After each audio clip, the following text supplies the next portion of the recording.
오늘 우리 주시는 우리 하나님 말씀은 사도행전 5장 40절에서 42절입니다.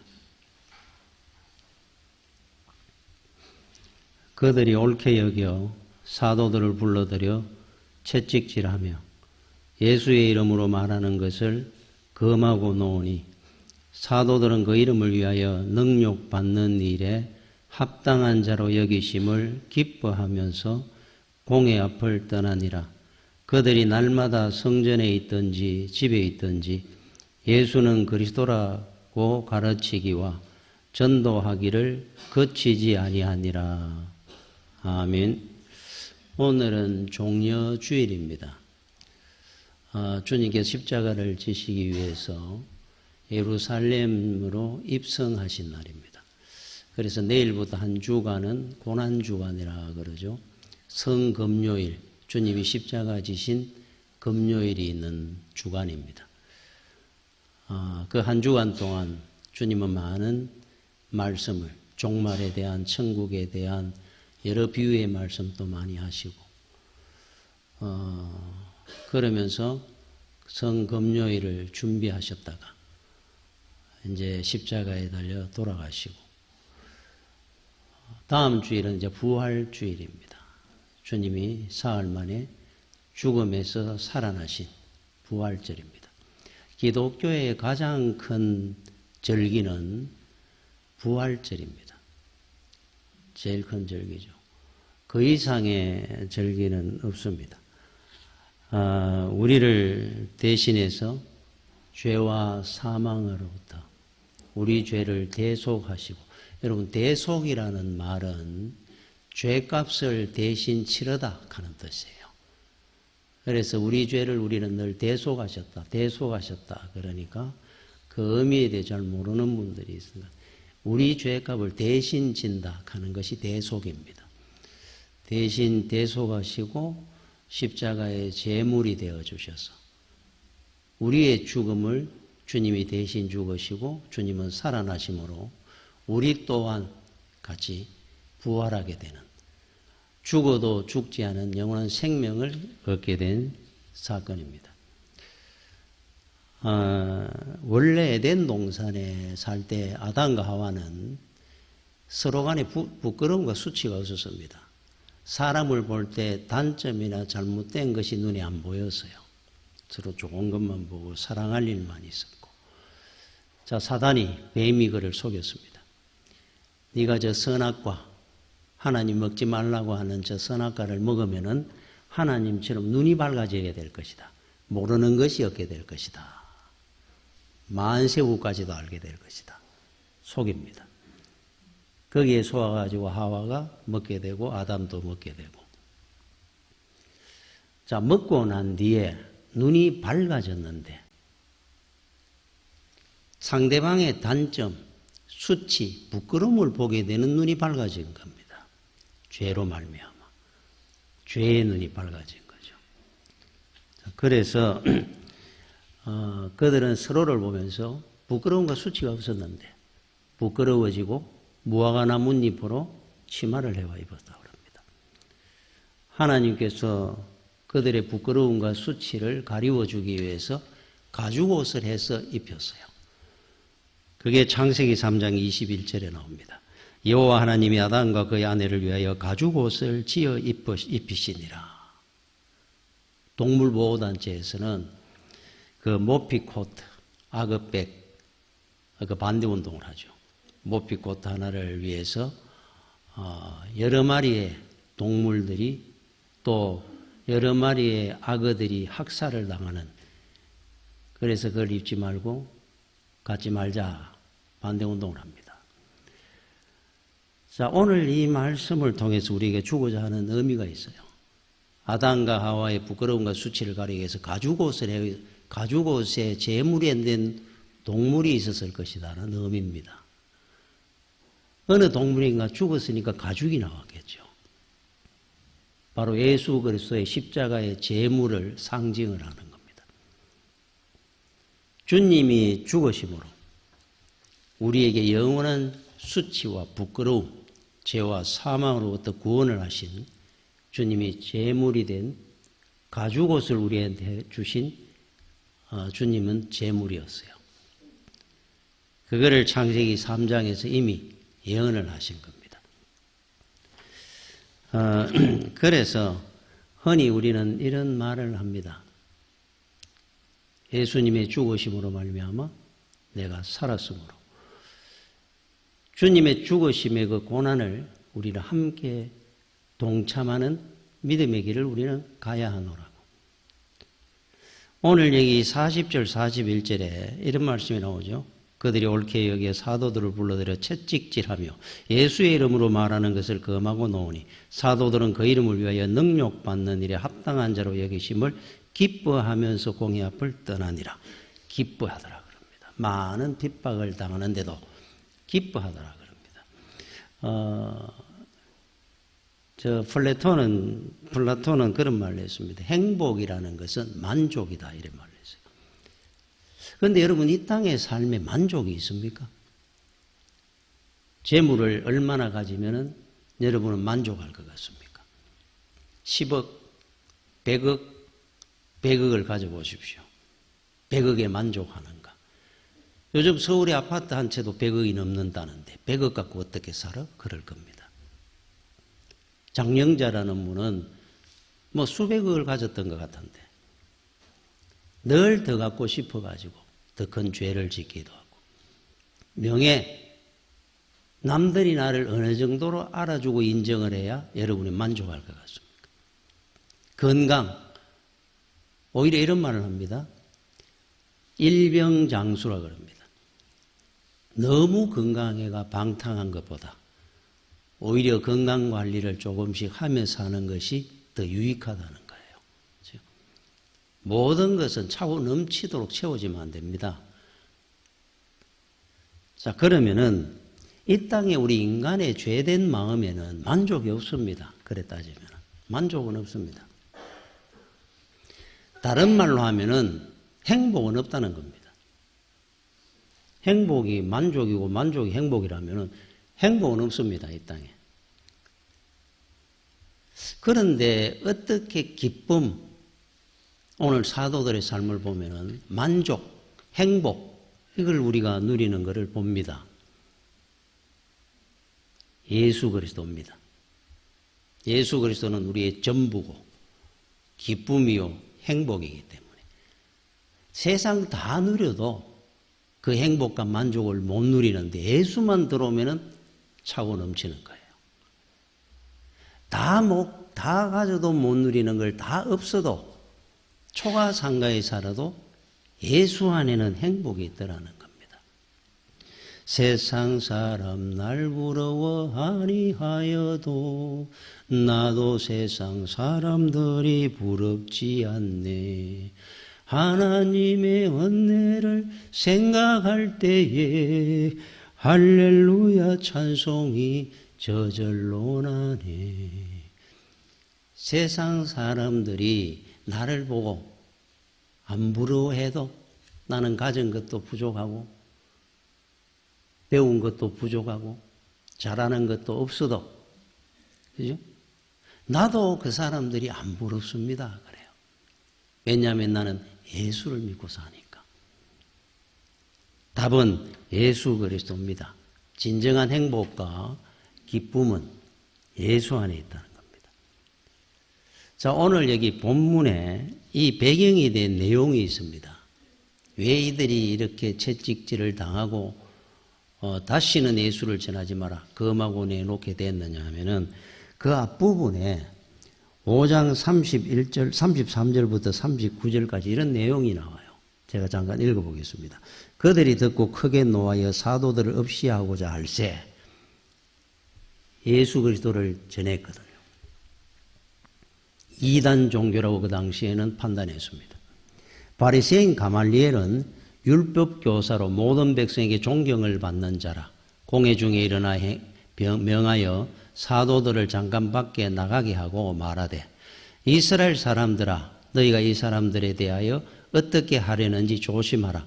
이전에 드다가 일어나 스스로 선전하며 사람이 약 400명이나 따르더니 그가 죽임을 당함에 따르던 모든 사람들이 흩어져 없어졌고 그 후 호적할 때 갈릴리의 유다가 일어나 백성을 꿰어 따르게 하다가 그도 망한즉 따르던 모든 사람들이 흩어졌느니라. 옛날 이단들이 많이 일어났다는 거예요. 뭐 유다라는 사람, 더다라는 사람 오래 못 가더라는 겁니다. 하나님 편에 안 있으니까 그 사람 죽으니까 없어져 버리고. 그런데 이 사람들은 예수가 죽었는데도 더 흥하더라는 거예요. 이분들이 가말리엘이 보니까 이제 내가 너희에게 말하노니 38절에 이 사람들을 상관하지 말고 버려두라. 이 사상과 이 소행이 사람으로부터 났으면 무너질 것이요 만일 하나님께로부터 났으면 너희가 그들을 무너뜨릴 수 없겠고 도리어 하나님을 대적하는 자가 될까 하노라 하니. 자, 이렇게 시작된 거예요. 자, 이 사람들을 그냥 한번 둬 봐라. 가말리엘이 했는 말입니다. 여러분, 그 당시에 산헤드린 공회라고 하면은 요즘으로는 국회입니다. 70명의 장로들, 종교 지도자들이 모여가지고 했던 국가 최고 의결기구고 정책기구고 헌법기구입니다. 최고기구예요. 자, 여기에서는 특별히 이단 종교, 특별히 이 시대에는 전부 사형입니다. 사형. 그 당시에는. 자, 여기서 이제 이들을 불러놔 놓고 청문회 하듯이 결정을 하는 겁니다. 죽이느냐 살리느냐. 이단을 전파했다. 자, 그때 가말리엘이라는 사람이 일어나서 했는 말이에요. 굉장히 중요한 내용입니다. 옛날에 이단들이 많이 있었는데 그들을 우리가 놔둬도 그 교주가 죽으니까 없어지기도 하고 또 어떻게 따르다가도 보니까 스스로 흩어져 버리기도 하고 지금 있는 우리 신천지다 뭐 문선명이다 옛날에 박태선이다 다 사라질 이단들입니다. 자, 그런데도 불구하고 만약에 이 사람들을 한번 두고 보자. 가말리엘이 했는 말이 그들이 하나님 반대편에 있는 사람이면은 우리가 놔둬도 스스로 없어질 것들이고 만약에 하나님 편에 있는 사람이라면은 이단이 아니고 저들을 만약에 우리가 손을 대다가 우리가 하나님을 대적하는 자가 될까 두렵다. 그러니까 성급하게 결정하지 말자 그런 거예요. 여러분 가말리엘이라는 분 여러분 잘 알죠? 대학자입니다. 이 사람은 온 국민들로부터 존경받는 인물이에요. 특별히 유명한 것은 사도 바울의 스승입니다. 온건파입니다. 상당한. 자, 이 사람이 의회 공회회 70명이니까 이 사람 빼고 69명 자기 혼자 69명과 이 사람 차이가 뭔 줄 압니까? 지금 이 상황에서 69명은 문제만 보고 있잖아요. 이 사람들이 어떤 이단 종교를 설파하고 다녔다, 죽이느냐, 살리느냐, 이것만 생각하고 있잖아요. 그런데 가말리엘은 이 문제만 보는 것이 아니고 하나님을 함께 봅니다. 이 사람이 과연 이 사람들이 하나님 편이라면 우리가 어떡할 거냐. 굉장한 큰 차이입니다, 이게.